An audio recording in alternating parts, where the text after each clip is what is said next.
Going back to another player build, y'all. Today we have the one, the only David Pastrnak of the Boston Bruins, of course. Let's not waste any of y'all time. Let's hop right into how to make this build for y'all. Let's get it. Now, to recreate David Pastrnak in ESHL, there's probably a couple different archetypes you can make him, maybe a playmaker, and kind of justify it. But I'll be honest, when it comes to David Pastrnak, to me, there's only one archetype that really fits best for him, and that is, of course, a sniper.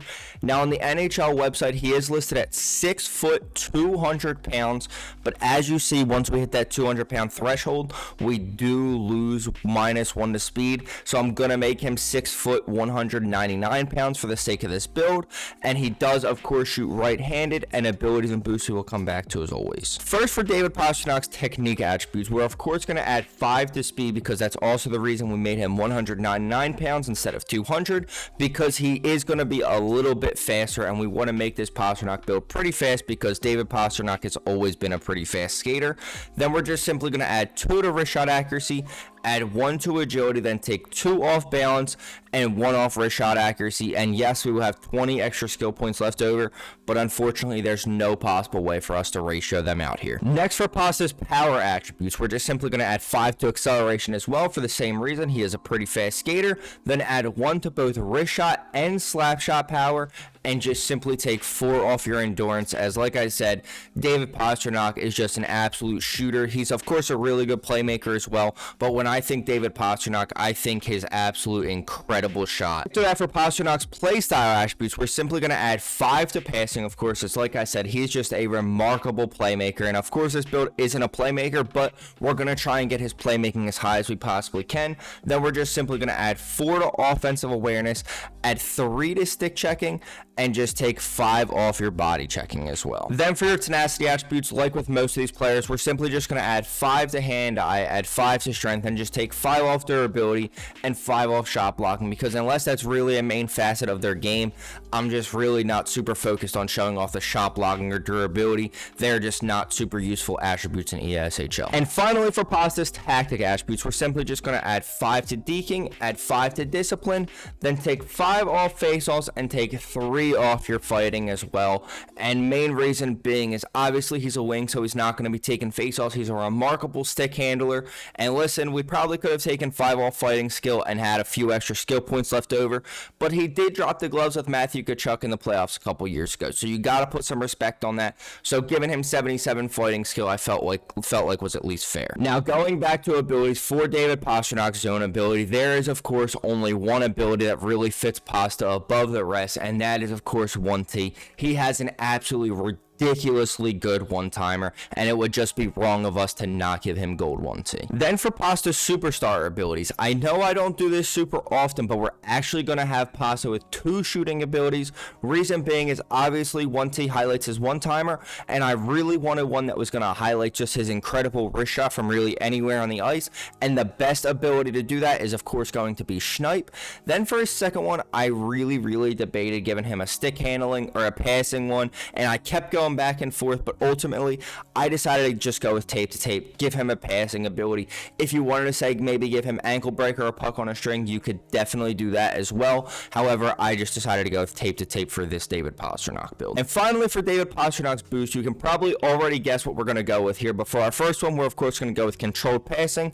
Reason being is his passing attribute is just a little bit low. I wanted to get that as high as I possibly could, and same thing for our other one here, and that is of course controlled deking. Same thing, I know we at least gave him the passing ability, but especially with deking, we were not able to give him a deking ability as well, so I wanted to really get his deking up as much as I possibly could. And that is how we recreated David Pastrnak right here in ESHL. Let's hop right into game 1 and show y'all the absolute damage that we can do with this build. Let's get it. Here we are, y'all, hopping into game 1 with this David Pastrnak build, and I have to start off this one by saying, just simply, I honestly did not know that, or actually, not that I didn't know, I forgot. Obviously, I'm pretty sure the news kind of shocked the hockey world when it first happened, but David Pastrnak actually did lose his firstborn child just a few days after being born, so of course, rest in peace, and The whole reason I'm saying that is because this was supposed to be, of course, a Father's Day poll. All of players in this week's poll for the potential builds this week were all fathers. So shout out to all the dads out there. Happy late Father's Day, of course. And, of course, like I said, rest in peace to David Pasternak's firstborn.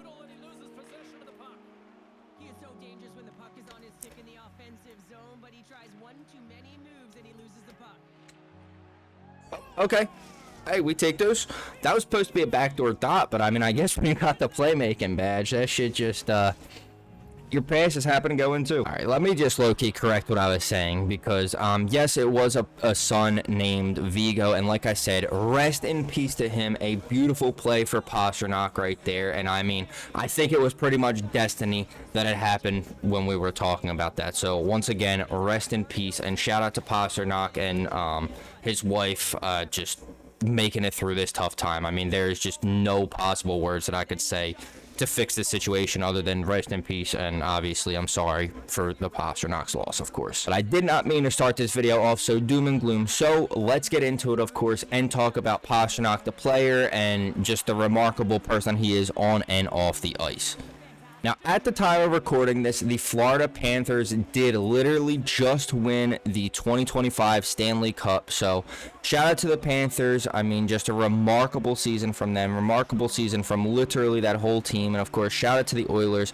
Sucks that they did lose 2 in a row, but I'm sure McDavid and all them will be back with some blood next year. I don't think there's any doubt about that. Here we are, fellas, hopping into period 2, and I of course have to talk about, with the Panthers winning the Stanley Cup, that means that Brad Marchand, oh my gosh, not David Marchand, Jesus Christ. Brad Marchand, of course, officially secures his 2nd Stanley Cup, his first one that is not with the Bruins, of course. The first one was with the Bruins, but this year, I mean, he joined that Panthers team, and as soon as he came back from injury, I swear it looked like he fit literally right in. And I mean, that's just a big testament to the Panthers, because what they have building around there is clearly on the potential verge of a dynasty, and we may be in for a long few years, these next few years, fellas, if you hate Florida. I'm sorry, Bruins fans. That is enough about Florida. That's enough about Marchand. Now we can officially talk about David Pastrnak, the absolute freaking unit that is,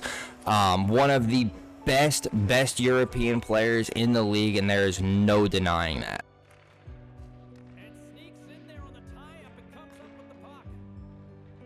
Get him, Tanner. Oh, God. Now, so far, David Pasternak's only accolade is, aside from the All-Star games, of course, it is a Rocket Richard. One Rocket Richard back in the 2019-2020 season. So, he does have, you know, some accolades to kind of make if he wants to be of Hall of Fame player or a verge of the Hall of Fame player, because, I mean, he does have really, really good career numbers, of course, but I just don't know, with the lack of silver hardware, if you're going to be able to get into the Hall of Fame. Here we are, fellas, hopping into the third period, and just not the best game so far. But as always, we have a whole nother period and a whole nother game to show off and show out with this Pastrnak build. So that is exactly what we are going to do.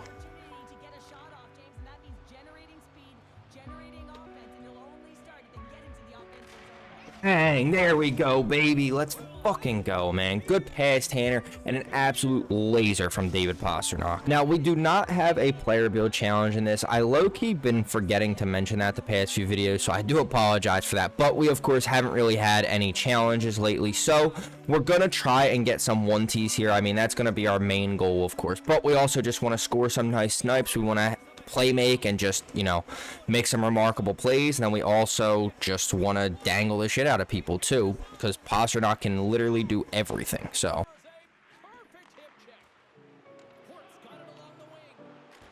save.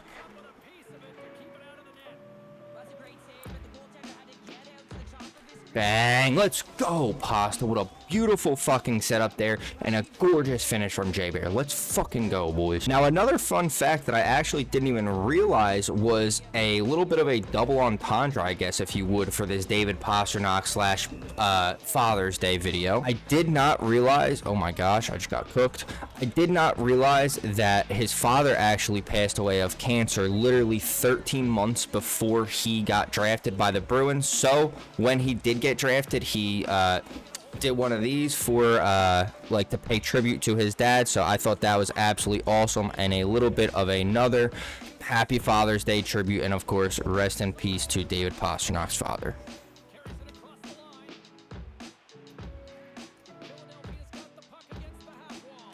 Get the fuck me. Just casually have 4 goals, and I literally didn't even realize it. I can't lie to y'all, because I mean, we had 2, I think, or no, maybe only 1 after the first period. I think we might have had an assist, but it does not matter. We are absolutely fucking cooking on this Pastrnak build, but I think that's probably to be expected.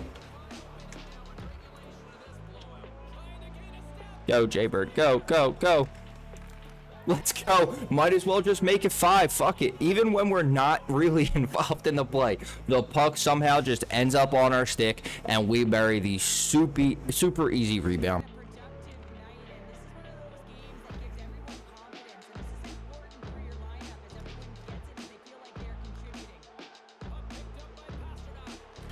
Oh my gosh, dude. I do not think we could ask for a better first game from the boys. As you see, we had 5 goals, 2 assists, 7 out of our 7 points on this David Pastrnak build. There is not much more than I can say other than that was just a remarkable game from this build, and all I can try and do is top it in this second one. So let's hop right into game 2 for y'all. Let's get it. Here we are, fellas, hopping into game 2, and obviously we absolutely cooked in that first one, but the one thing we kind of lacked was one-timers, and of course I did have one, but truthfully we're gonna need more than that in this second game. So let's see what we can do here.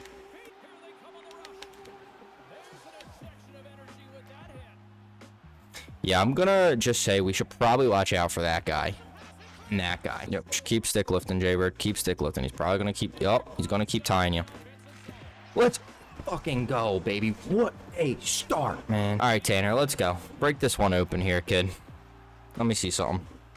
Yeah. Yeah. Oh, what?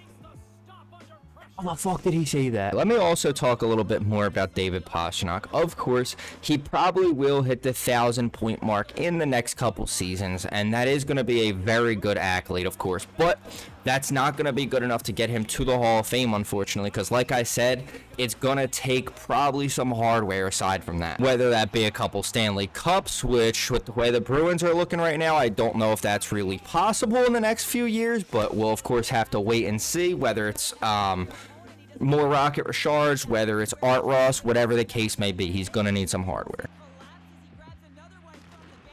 Nice. Great defense there from Pasta. Oh, fuck. Sorry, Jaybird. Sorry. There we fucking go. Finally, we got a second 1T. Here we are, fellas, hopping into the second period where, like I said, it is only a 1-goal game somehow, and that absolutely needs to change. So let's do something about it. Let's score more goals, and not like that. That's for sure. Oh, cool. There's Truculent Sky, so watch out for him.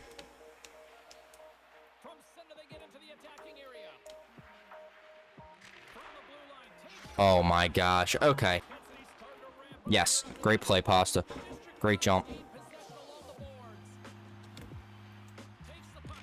Oh no, Tanner, no! Alright, come on, Joker. Let me get a big save out of here, kid. Let me see something, my guy. Oh shit. Yeah. Yeah, they're gonna keep looking for that, man. Hello? Jaybird, are we good?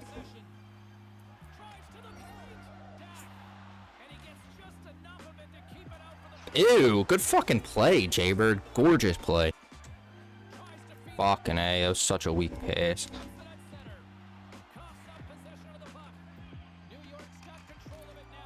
No. Here we are, fellas, hopping into the third period, and we have to absolutely turn up like the third period last game because we were cooking, and if we don't do that this game, y'all will not be seeing this one. That's for damn sure. Fuck me.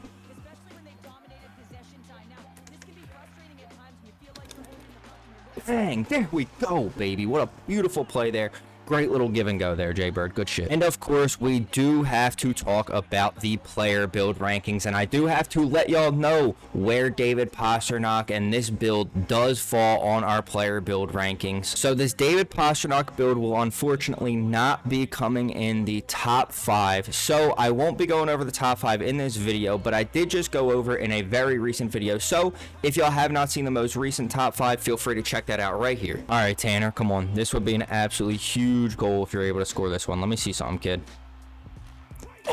Dude, okay, that's 2. That's fucking insane. No, I can't lie. That's 2. That's Tanner's gotten absolutely robbed on. Nice. Go. Go. Oh my gosh, go. Come on, Pasta. Game on his stick. No way. What? So this David Pastrnak build will actually be coming in at the number 8 spot, just below Mitch Marner, but just above the Nathan McKinnon build. And the reason for this is pretty simple. I absolutely love this build. As you see, we've been straight cooking on this build, and I mean, he's just an absolute all-around offensive unit, and he actually has some like sneaky defense, to be honest. Bro, that's a joke. That's a fucking joke. Let's go. Thank you, Joker. Puck don't lie. But he's an all-around offensive superstar, has an absolute insane shot, pretty good speed, of course. Let's fucking go, baby. That's what the fuck I'm talking about, man. The Mitch Marner has just slightly better defense, which is why he's coming in just above the Pastrnak. Oh my gosh. Let's fucking go. Good shit, Tanner. Holy shit. What an absolutely beautiful play there by Tanner to bail me out. And I can't lie, if you give this Pastrnak build an extra opportunity, he is going to bury it every single time, which is exactly why he is coming in at number 8. And like I said, just an absolute beauty of a build. I mean, this is really my first couple games that I tried to get recorded, and it's been an absolute success. And if y'all know anything about me, I suck with sniper builds, so this is never this easy usually, especially when I have to get specifically 1Ts, but I think this has been my second favorite 1T build. Alright, fellas, hopping into OT, even though we really should not be here, but it is what it is. You already know that we are going to hopefully be able to win this game, and if we get to score the game winner on this Pastrnak build, that would of course be the cherry on top. Shit. Oh my gosh. Got Tanner. Got Tanner. Oh fuck. Got you, Jay-Bird, if you need it. Oh, good play. Oh, you don't fucking need it. Another absolutely remarkable game from the boys. As you see, we had 5 goals, 1 assist, 6 out of our 7 points. The only one we didn't get a point on was actually that OT winner. So shout out to Jay-Bird for burying that OT winner, and shout out to the boys for an absolutely remarkable couple of games, as always. And shout out to those other dudes, because that was an absolute freaking battle on that one. So with that being said, though, if y'all boys did enjoy this Pastrnak video, please feel free to drop a like, comment any other players you want to see me recreate in ESHL down below, and sub with notice on so you don't miss your favorite player. I greatly appreciate y'all boys watching. Hope to see you on the next one. Peace out, y'all.